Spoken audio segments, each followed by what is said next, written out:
Alright guys, this is Andrew and welcome back to another Overwatch video. Today we'll be talking about Torbjorn.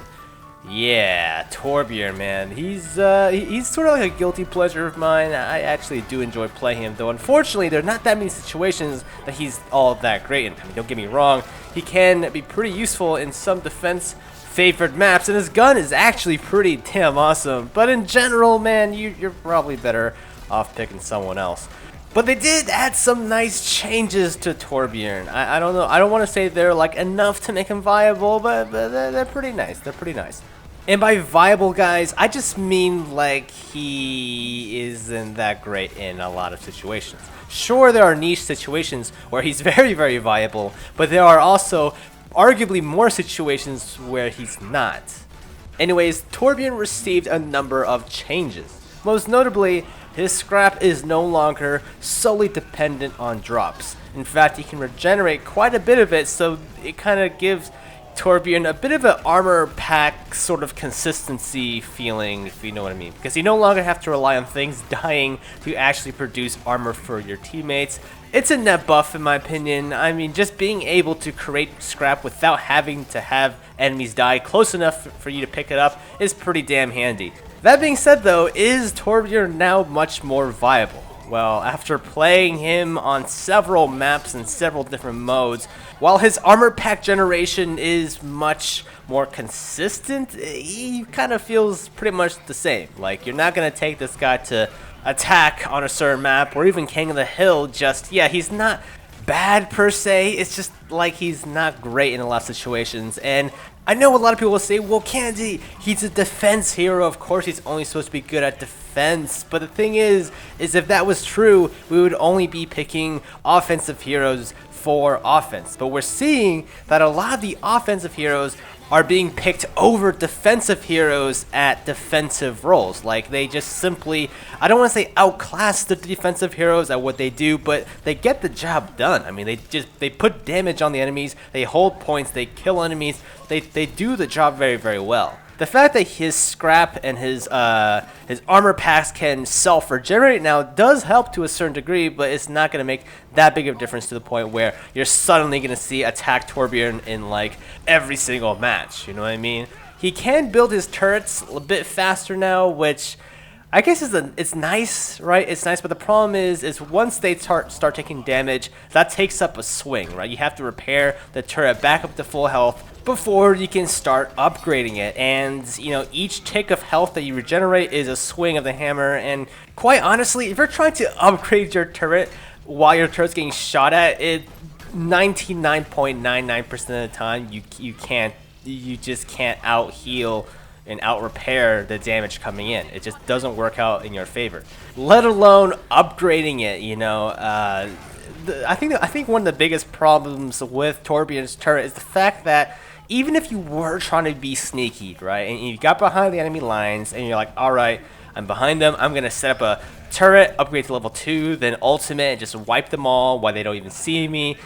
That would be an amazing idea if the level 1 turret could just stop shooting at enemies. If you guys don't know, once you deploy a turret, it will start automatically shooting at enemies, and it doesn't do that much damage. Like, it honestly does not do that much damage. So all it really does is kind of tap the shoulder of all of the enemies, telling them, hey, we're setting up right here, come have at it, you know. So I think it'd be a great change, and this is kind of like one of the changes I would love to see with Torbjorn, is if you could decide when your turret would shoot.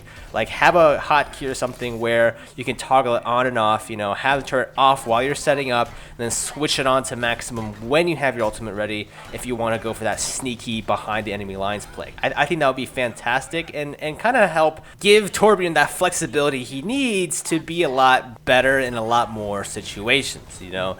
Another idea I had, and this is probably a little bit more out there, I don't know, maybe some of you guys may not like this idea, but Torbjorn's problem, or at least one of the big problems with Torbjorn's design, is this idea of like a stationary defense, right? I mean, and not only stationary, but it takes a while to set up.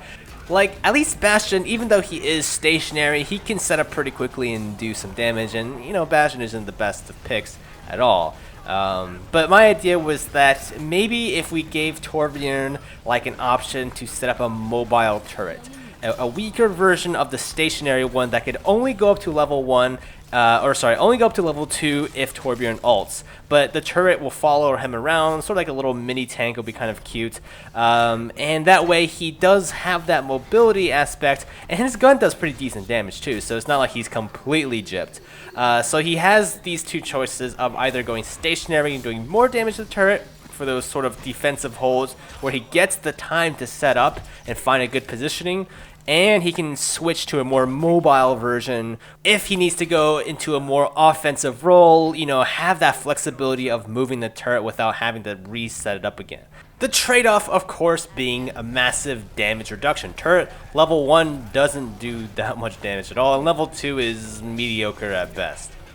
Those are just sort of my ideas. Let me know yours down in the comments section below. I do enjoy Torbjorn. Like, I like playing him. As much as you guys might make fun of me for saying that, I do like playing this character. It's just, unfortunately, he's just a little too niche. And I feel like these changes, you know, the automatic generation of scraps / armor packs is great, and having the ability to build your turrets a little bit faster is also nice. From my experience, I haven't seen, you know, that much of an improvement with Torbjorn's flexibility and versatility. These changes seem to be more like playing him in the situations that he was already good at feel a little bit more consistent, which is nice, which is definitely nice.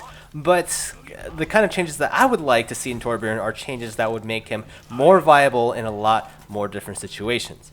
Let me know your thoughts down in the comment section below. I know this is sort of a tricky line with Torbjorn because depending on which side you are on, against or with Torbjorn, he's either really, really annoying to play against or really underwhelming to play with. So I can tell Blizzard is going to have a tough one with, you know, making Torbjorn a little bit more balanced. And I kind of am curious to see what they do with Symmetra, because I feel like, judging on what they do with Symmetra's build, it may introduce new mechanics or ideas that could improve Torbjorn, because I feel like those two characters are pretty similar, right? They have the automated defense systems with turrets, they have the shields / armor packs to kind of bolster allied defenses. I don't know, guys. Let me know your thoughts down in the comment section below. Hope you guys enjoyed this video, and if you did, hit that like button for me if you will. And until next time, I'll see you in the next video.